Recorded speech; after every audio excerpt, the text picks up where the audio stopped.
Now we're going to take the strategy we developed in the last video and see how it applies to problems that are a little more complicated in appearance. But the central underpinning doesn't really change here. You still treat the letters the exact same as you treat numbers.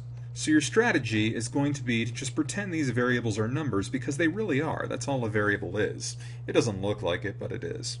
Now one thing you have to watch out for is that terms never reduce. I'll get to what that means after this next problem. So for example 1, if you notice we have a situation that appears to call for the distributive property because we have that a out front. Remember, x is what we're trying to isolate, so we're just going to chip away at this until x is alone.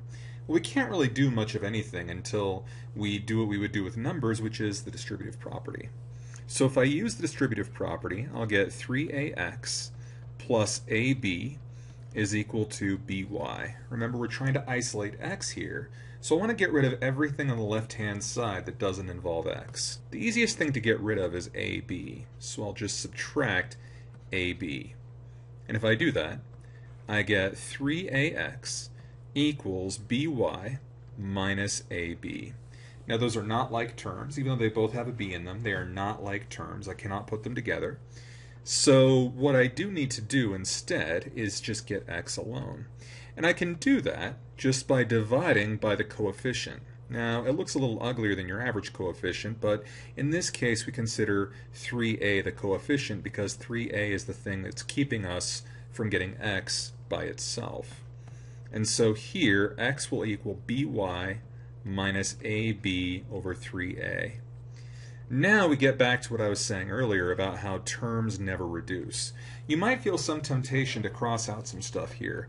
Maybe you're looking at the a's and you want to cross those out. But don't do that. You cannot do that. The only time you can get rid of something is to divide it out. And that only works if you can divide it out of all three terms. We can't divide a out because to divide a out, I'd have to divide it out of here, divide it out of here, and divide it out of here.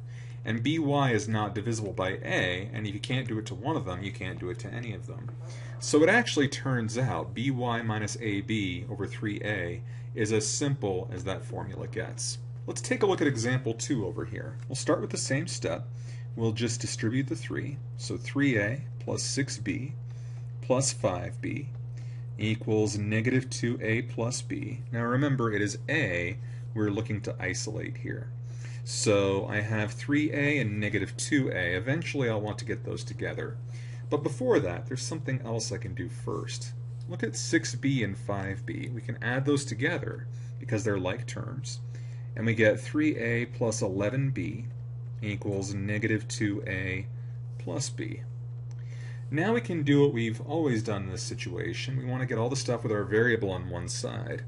The easiest way to do that is to simply add 2a to both sides. Whereupon I get 5a plus 11b is equal to b. Then I can get my b's together here. I'll just subtract 11b. Remember, this is 1b, so 1 minus 11 is negative 10. So 5a equals negative 10b. And now to solve this, I can divide by 5, and I get that a equals negative 10b over 5. Now, it says up top, never reduce terms. You can still reduce this fraction, though, because if you notice, we have exactly one term on top and one term on the bottom. Anything that is divisible by both of those is perfectly fine. Well, 10 and 5 are both divisible by 5, so you can actually write this as negative 2b over 1, which is equivalent to just writing negative 2b. So you can see here, these literal equations work the exact same way as they would if you just had numbers instead of letters. Nothing here really changes in terms of what you do or why you do it. So think about that as you practice this.